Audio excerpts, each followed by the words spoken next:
Hello student, आज हम discuss करेंगे थर्मोडायनेमिक्स के बारे में। ठीक है, तो थर्मोडायनेमिक्स में हम जनरली क्या पढ़ते हैं? थर्मोडायनेमिक्स से हम गैसों की फिजिक्स के बारे में पढ़ते हैं कि गैस कैसे वर्क करती है। ठीक है, KTG kinetic theory of gases में इससे पहले वाले चैप्टर में हम पढ़ चुके हैं गैस के बिहेवियर के बारे में, गैस की प्रॉपर्टी के बारे में। अब हम उस गैस से वर्क डन कराना चाहते हैं, तो उसके लिए हम क्या पढ़ेंगे? थर्मोडायनेमिक्स। थर्मो जैसे कि आपको मालूम पड़ रहा है, थर्मोडायनेमिक्स, थर्मो मतलब हीट से रिलेटेड कुछ, और डायनामिक्स मतलब उसकी मैकेनिक्स से रिलेटेड कुछ। तो हम वो पढ़ने जा रहे हैं। तो हम एक्चुअली गैस से वर्क कराना चाह रहे हैं, क्योंकि हम एक इफिशिएंट इंजन बनाना चाह रहे हैं। हम क्या करना चाह रहे हैं? एक इफिशिएंट इंजन बनाना चाह रहे हैं। तो उसके लिए हमको ये जानना पड़ेगा गैस कैसे वर्क करती है। ठीक है, उसके लिए हम थर्मोडायनेमिक्स पढ़ने जा रहे हैं। थर्मोडायनेमिक्स में हम स्टार्ट करेंगे बेटा किससे? फर्स्ट लॉ ऑफ थर्मोडायनेमिक्स से। किससे स्टार्ट करेंगे? फर्स्ट लॉ ऑफ थर्मोडायनेमिक्स से। तो देखिए, फर्स्ट लॉ ऑफ थर्मोडायनेमिक्स क्या कहता है?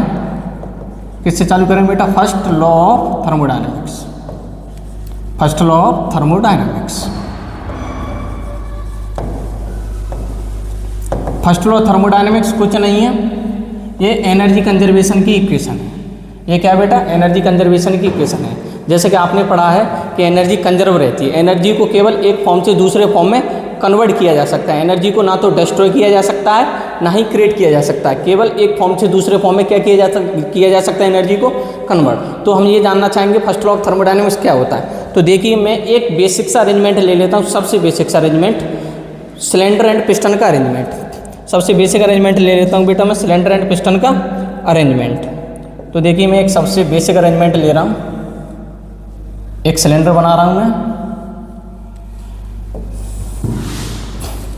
और ये एक पिस्टन बना रहा हूँ। ठीक है,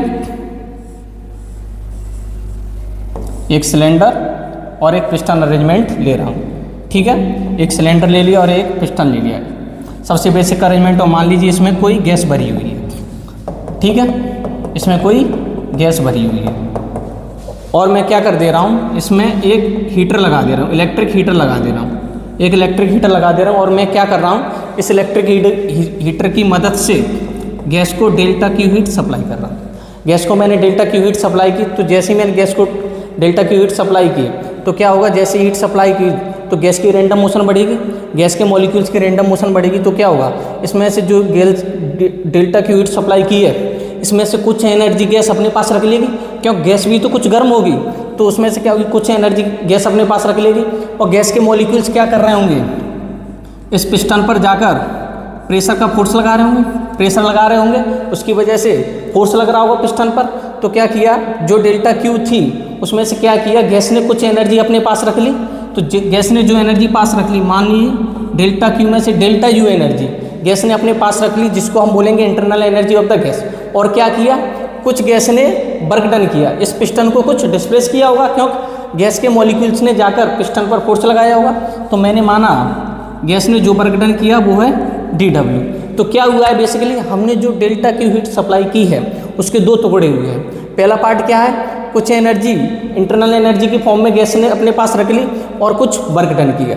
तो क्या किया था बेटा? मैंने डेल्टा की हीट सप्लाई की थी। ठीक है, गैस को डेल्टा की हीट सप्लाई की। इसमें से क्या हुआ? कुछ एनर्जी इंटरनल एनर्जी की फॉर्म में गैस ने अपने पास रख ली, गैस की इंटरनल एनर्जी इंक्रीज हो गई। और कुछ क्या किया? गैस ने उसको वर्क में कन्वर्ट कर दिया, गैस को वर्क में कन्वर्ट कर दिया। तो जो हीट सप्लाई दी उसी के दो टुकड़े हो गए, एक डेल्टा यू और एक डेल्टा डब्ल्यू। बेटा इसी को बोलते हैं फर्स्ट लॉ ऑफ थर्मोडायनेमिक्स। यही है फर्स्ट लॉ ऑफ थर्मोडायनेमिक्स। यहाँ पर ये डेल्टा क्यू क्या था? Heat supply to the gas. Gas को जो हीट सप्लाइड की थी वो थी heat supplied to the gas था।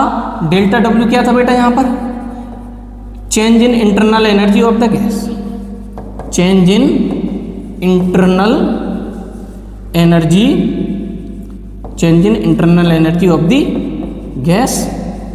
एंड डेल्टा डब्ल्यू क्या था बेटा? Work done by the gas. ये क्या था? जो गैस ने वर्क डन किया, work done by the gas, work done by the gas. अब हम इन तीनों टर्म को एक एक करके समझेंगे बेटा।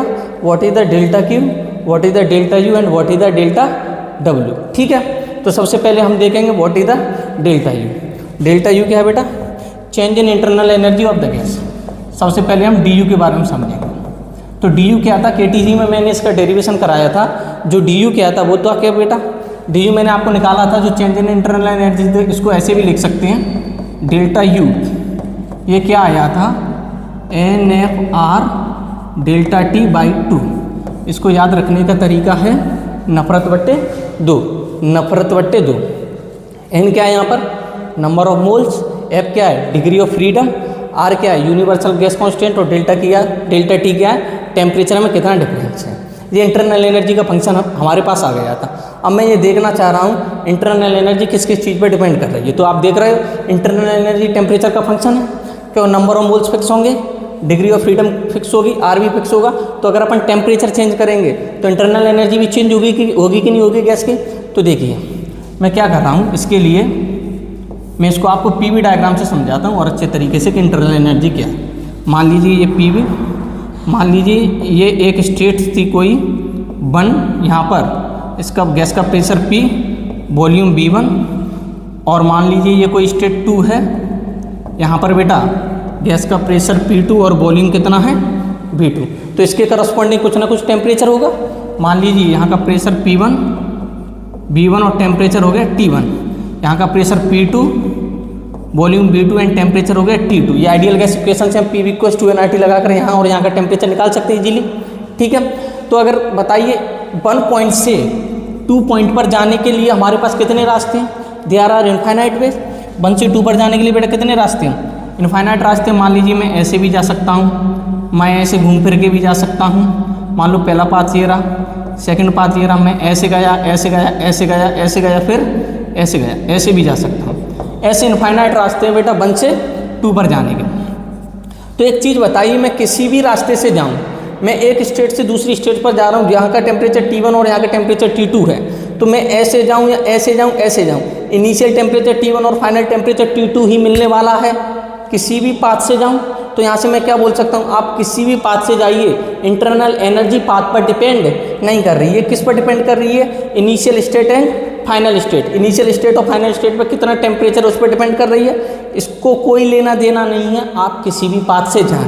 तो यहाँ से मैं क्या बोल सकता हूँ, इंटरनल एनर्जी कैसा फंक्शन है, स्टेट फंक्शन है, ये पाथ फंक्शन नहीं है। तो यहाँ से मैं क्या बोल सकता हूँ, डेल्टा यू कैसा फंक्शन है, इज ए स्टेट फंक्शन। कैसा फंक्शन है, स्टेट फंक्शन। कैसा फंक्शन बेटा, स्टेट फंक्शन है, ये पाथ पर डिपेंड नहीं कर रहा है। ऐसे भी लिख सकते हैं it is not a path function, it is not a path function. ये पाथ फंक्शन नहीं है, स्टेट फंक्शन है, इनिशियल और फाइनल स्टेट पर डिपेंड कर रहा है। तो ये तो होगी बेटा बात डेल्टा यू की। अब मैं बात करूँगा डेल्टा डब्ल्यू की कि वर्क डन क्या है। तो इसमें फर्स्ट ऑफ थर्मोडायनेमिक्स में सेकंड चीज़ क्या आती है, डेल्टा डब्ल्यू। तो बेटा डेल्टा डब्ल्यू को डिफाइन कैसे किया गया है, this is the work done by the gas. क्या है ये, work done by the gas. तो देखो समझते हैं सबसे पहले क्या होता है work done by the gas. मान लीजिए भाई मैं एक सबसे सिंपलेस्ट अरेंजमेंट ले रहा हूँ बेटा, पिस्टन सिलेंडर अरेंजमेंट। क्या ले रहा हूँ मैं, पिस्टन सिलेंडर अरेंजमेंट। तो देखिए मैंने एक पिस्टन लिया, ये एक मैंने सिलेंडर लिया, ठीक है, और ये मैंने एक पिस्टन ले लिया, ठीक है। और मान लीजिए इसमें कोई गैस भरी हुई है, मान लीजिए इसमें कोई गैस भरी हुई है। मैंने इस गैस को हीट सप्लाई की, मैंने अगर इस गैस को मान लीजिए इलेक्ट्रिक हीटर लगा हुआ, मैंने इस गैस को हीट सप्लाई की, तो क्या होगा, ये गैस के मॉलिक्यूल्स पिस्टन पर जाकर फोर्स लगाएंगे तो पिस्टन डिस्प्लेस होगा कुछ ना कुछ। मैंने क्या माना बेटा, ये पिस्टन कुछ मान लीजिए डेल्टा एक्स डिस्प्लेस हो गया, ठीक है। डेल्टा एक्स डिस्प्लेस होकर बेटा पिस्टन यहाँ पर पहुँच रहा है, ठीक है। गैस के मॉलिक्यूल जो प्रेशर का फोर्स लगा रहे होंगे तो क्या होता है, pressure equals to force upon area. तो जो फोर्स लग रहा होगा वो कितना होगा, प्रेशर इंटू एरिया। एरिया क्या है, जो यहाँ पर ये पिस्टन के एरिया को ए बोला है, ठीक है। एरिया यहाँ पर पिस्टन का एरिया। तो यहाँ पर गैस के मॉलिक्यूल जो इतना फोर्स लगा रहे होंगे, आपको पता है वर्क डन क्या होता है, बोलिए डी डब्ल्यू। स्मॉल डिस्प्लेसमेंट के वर्क डन को मैंने डी डब्ल्यू बोल दिया। ये क्या होता है, बोलिए एफ डॉट डी एक्स, ठीक है। तो देखिए फोर्स भी इधर लग रहा है, डिस्प्लेसमेंट भी इधर हो रहा है, तो इनके बीच एंगल कितना हो गया, 0 डिग्री हो गया कि नहीं हो गया। तो F D x cos 0 degree, तो ये कितना हो गया, बोलिए एफ डी एक्स, ठीक है। तो डी डब्ल्यू क्या हो गया, बोलो, एफ किसके बराबर है, पी इंटू ए के बराबर। तो तो इसको क्या लिख दिया मैंने, P इंटू इसको ऐसे लिख रहा हूँ ADX। ADX क्या है बेटा, ADX है जो ये नया वॉल्यूम है DV, जो वॉल्यूम में चेंज आया है, यही तो है ADX। ADX क्या है, ये स्मॉल वॉल्यूम। ADX क्या है, ये स्मॉल वॉल्यूम। तो इसको मैं क्या लिख सकता हूँ, स्मॉल वॉल्यूम लिख सकता हूँ, नहीं लिख सकता, PdV, ठीक है, DW। तो ये स्मॉल डिस्प्लेसमेंट के लिए स्मॉल वर्क डन आ गया, आगे नहीं आ गया। अगर मुझे टोटल वर्क डन निकालना है तो टोटल वर्क डन के लिए अपन क्या करते हैं, इंटीग्रेट करते हैं कि नहीं करते हैं। तो टोटल वर्क डन कैसे आएगा, for total work done, for total work done. Total work done के लिए बेटा मैं क्या करूँगा, इंटीग्रेट करूँगा। तो जैसे ही मैं इंटीग्रेट करूँगा DW, ये हो गया टोटल वर्क डन, ये किसके बराबर हो गया बोलिए, PdV। तो मुझे जब भी थर्मोडायनेमिक्स में वर्क डन निकालना होगा, जब भी मुझे किसी भी प्रोसेस के लिए वर्क डन निकालना होगा, तो मैं कैसे निकालूंगा, इंटीग्रेशन ऑफ PdV। इस तरह से मैं टोटल वर्क डन निकाल सकता हूँ। और यहाँ से मैं क्या देख सकता हूँ, देखिए एक और चीज़ देख सकते हैं अपन, क्या, area under the curve. Area under the curve अगर मैं PV डायग्राम ले लूँ बेटा, मान लीजिए एक PV डायग्राम ले लिया और मैं यहाँ से यहाँ पर आ रहा हूँ, स्टेट 1 से मान लो मैं स्टेट 2 पर आ गया, ये वॉल्यूम V1 से V2 और यहाँ के करस्पॉन्डिंग कुछ ना कुछ प्रेशर रहा होगा। तो मैं अगर यहाँ से यहाँ पर आ रहा हूँ, मान लीजिए A से 2 पर आ रहा हूँ, तो जो ये एरिया क्या होगा बताइए, ये हम जानते हैं, पढ़ा है हमने, PdV area under the curve. तो PV डायग्राम के अंडर जो एरिया होगा वो हमको क्या देगा, वर्क डन, वो हमको क्या देगा, वर्क डन। ये किसके बराबर है, work done by the gas. तो हम ऐसे भी वर्क डन निकाल सकते हैं। अगर PV डायग्राम दे रखा हो तो उसके अंडर का जो एरिया होगा वो हमको क्या देगा बेटा, work done by the gas. तो हम ऐसे भी वर्क डन निकाल सकते हैं, ठीक है। अब देखिए मैं आपको इस पर एक सवाल करा के दिखाता हूँ, एक इजी सा सवाल कर लेते हैं। चलिए क्वेश्चन, मान लीजिए मेरे पास एक प्रोसेस दे रखी है, वो प्रोसेस क्या है, प्रोसेस दे रखी है बेटा, प्रोसेस दे रखी है P = K, मान लो KV दे रखी है, मान लो ये प्रोसेस दे रखी है, ठीक है। और हम गैस को एक्सपेंड कर रहे हैं, वॉल्यूम V1 से लेकर V2 तक हम गैस को ले जा रहे हैं, ये प्रोसेस दे रखी है। तो हमको पूछा बताइए वर्क डन कितना होगा, टोटल वर्क डन पूछा है। तो देखिए कैसे करेंगे, मैंने अभी आपको बताया था सॉल्यूशन कैसे करेंगे बोलिए। जब भी वर्क डन निकालना होगा तो वर्क डन का एक ही तरीका है, इंटीग्रेशन ऑफ PdV, ठीक है।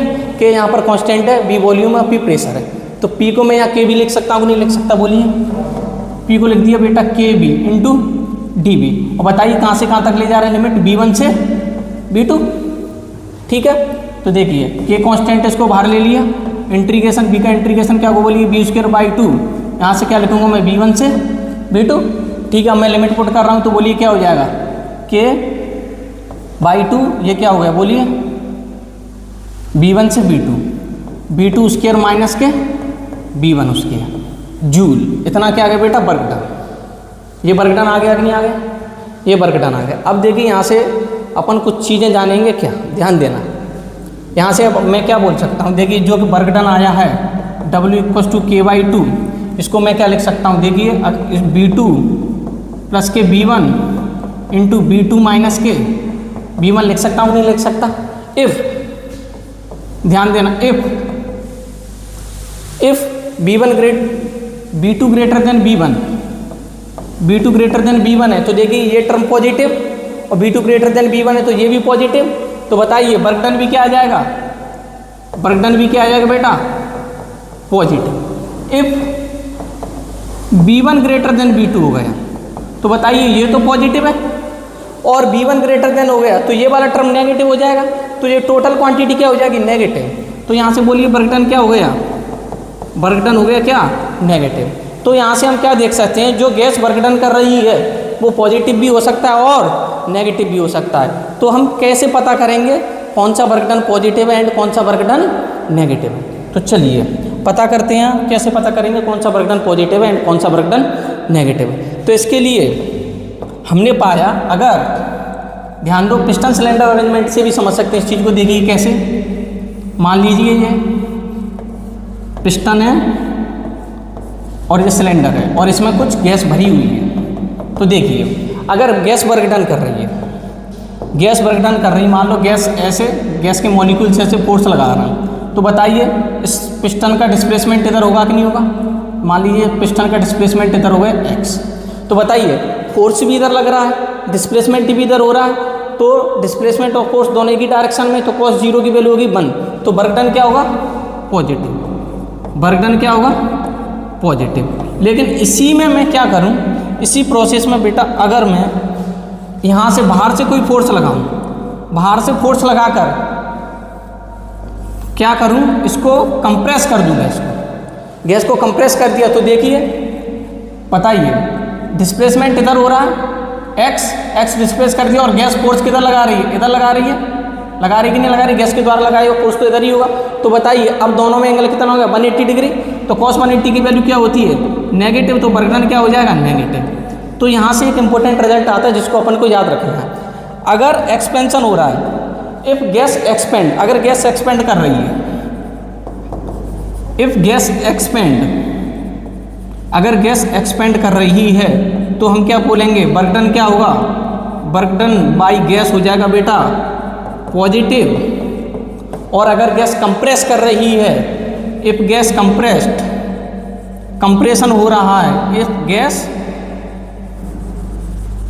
कंप्रेस्ड, अगर गैस में कंप्रेशन हो रहा है तो वर्क डन बाई गैस क्या आ जाएगा, बोलिए वर्क डन बाई गैस आ जाएगा नेगेटिव। इसको अपन पीवी डायग्राम से भी बहुत अच्छी तरह से समझ सकते हैं, ध्यान दीजिए कैसे, देखिए मान लीजिए ये मैं 2 पीवी डायग्राम बना रहा हूँ P से B, मान लीजिए ये स्टेट 1 से मैं स्टेट 2 पर आया, ठीक है, मान लीजिए वॉल्यूम V1 है और ये वॉल्यूम V2 है, तो मुझे पता है ये एरिया अंडर द कर्व मुझे वर्क डन देगा, area under the curve work done देगा कि नहीं देगा। तो बताइए अगर मैं 1 से 2 पे आ रहा हूँ, 1 से 2 पे आ रहा हूँ तो मुझे पता है वॉल्यूम इंक्रीज हो रहा है कि नहीं हो रहा है, वॉल्यूम इंक्रीज हो रहा है, गैस का वॉल्यूम इंक्रीज हो रहा है, मतलब क्या हो रहा है गैस एक्सपेंड कर रही है, गैस एक्सपेंड कर रही है तो वर्क डन क्या होगा पॉजिटिव, तो वर्क डन क्या हो जाएगा बोलिए पॉजिटिव। अगर मैं सेम गैस को अगर कंप्रेस कराऊँ,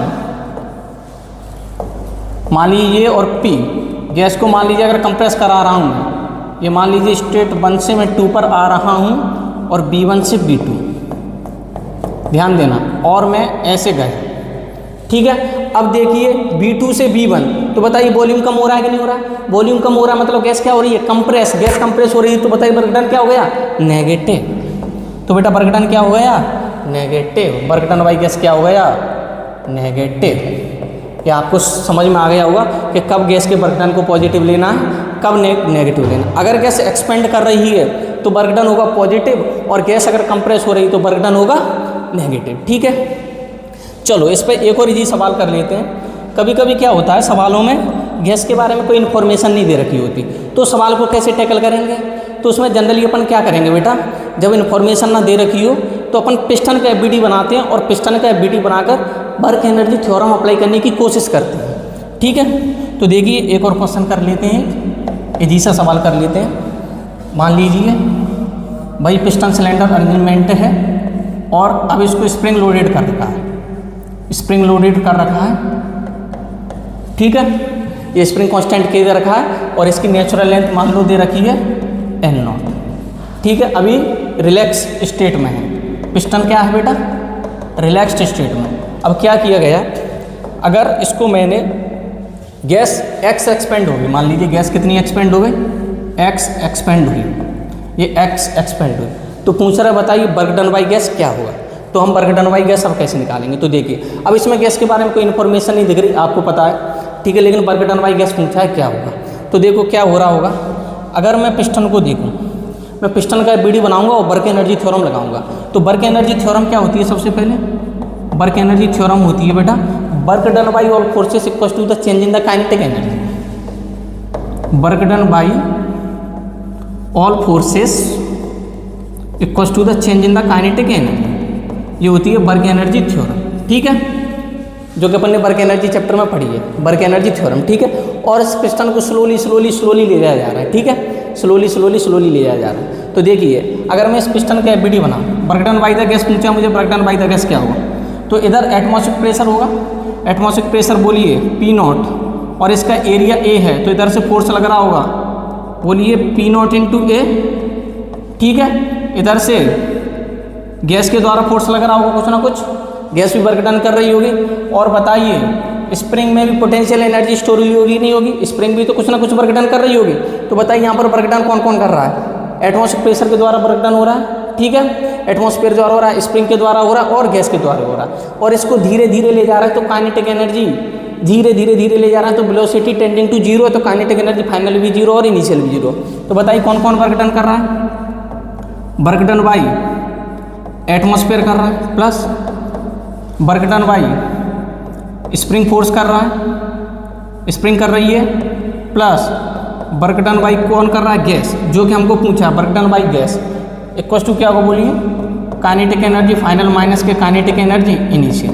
बताइए धीरे धीरे ले जा रहे हैं तो काइनेटिक एनर्जी फाइनल कितनी, जीरो, काइनेटिक एनर्जी इनिशियल भी कितनी हो गई, जीरो। एटमॉस्फेरिक प्रेशर बोलिए कितना वर्क डन करेगा, बोलिए पी नॉट ए फोर्स लग रहा है और इधर डिस्प्लेसमेंट हो रहा है, तो माइनस के P naught A into X, work done by atmosphere कितना होगा बोलिए, माइनस के P naught A into X, plus work done by spring force होता है हाफ के X initial square minus half के एक्स फाइनल स्क्वायर। चलो मैं लिख देता हूँ एक बार, हाफ के एक्स इनिशियल स्क्वायर माइनस के हाफ के X final square plus work done by gas equals to बोलिए कितना हो गया, जीरो, ठीक है। बताइए इनिशियली नेचुरल लेंथ पे था तो एक्स इनिशियल कितना हो गया, जीरो, और फाइनल कितना बताइए, कंप्रेस हो गई स्प्रिंग, एक्स कंप्रेस हो गई है।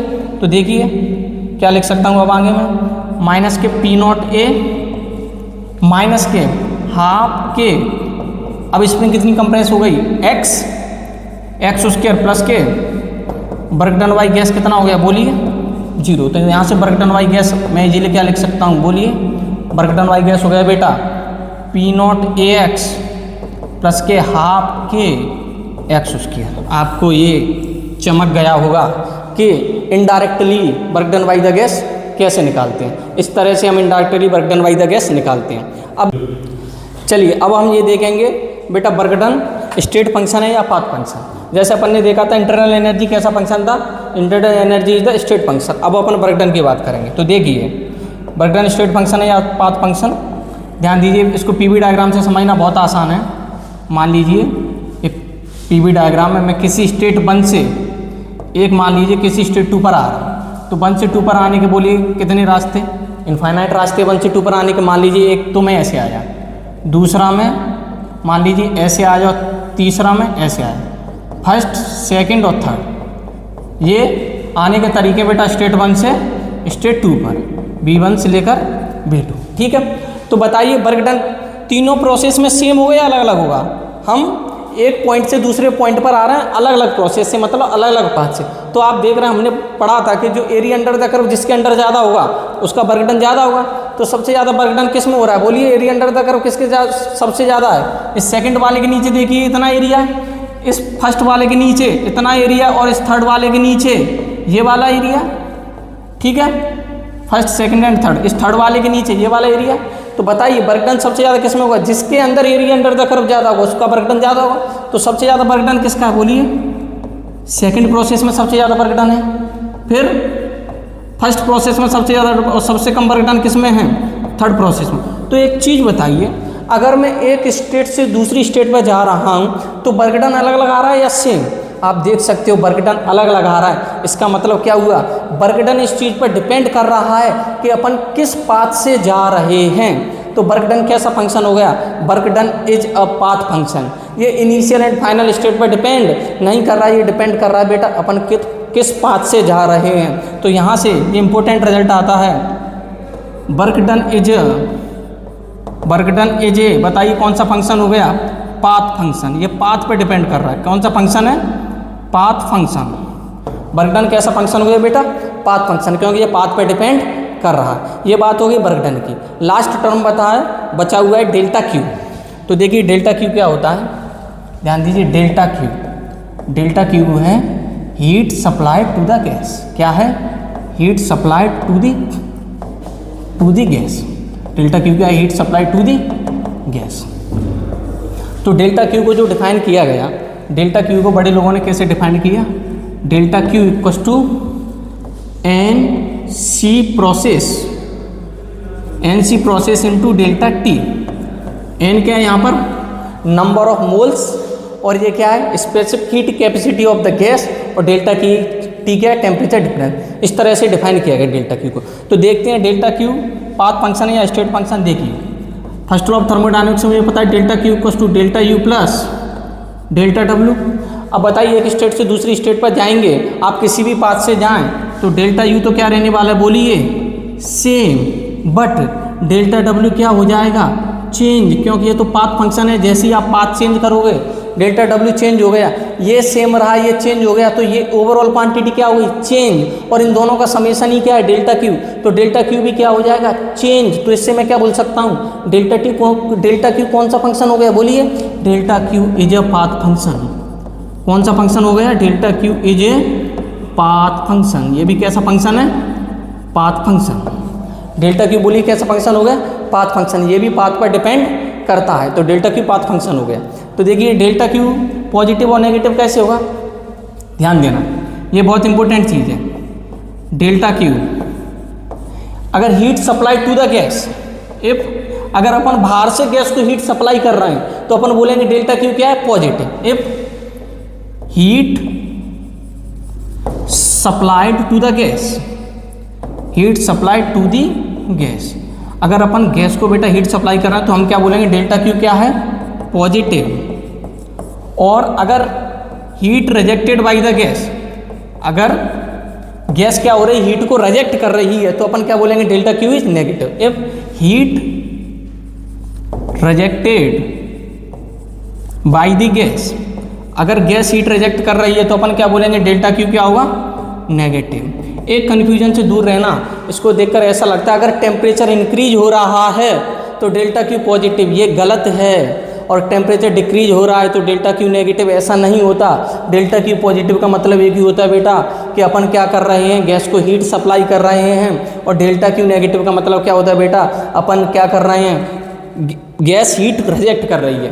टेम्परेचर इंक्रीज और डिक्रीज होने से डेल्टा क्यू का कोई लेना देना नहीं है, ठीक है। तो ये डेल्टा क्यू हो गया, ठीक है। ये अपन ने तीनों टर्म एक एक करके पढ़ ली फर्स्ट लॉ ऑफ थर्मोडायनेमिक्स में कि डेल्टा क्यू क्या होता है, डेल्टा यू क्या होता है एंड डेल्टा डब्ल्यू क्या होता है। अब इसके आगे अपन इन फर्स्ट लॉ ऑफ थर्मोडायनेमिक्स को अलग अलग प्रोसेस के लिए लगा कर देखेंगे, आइसोकोरिक के लिए, आइसोथर्मल के लिए, आइसोबारिक के लिए एंड एडियाबेटिक के लिए, और पॉलीट्रॉपिक प्रोसेस के लिए, और सबको एक एक करके समझेंगे, ठीक है।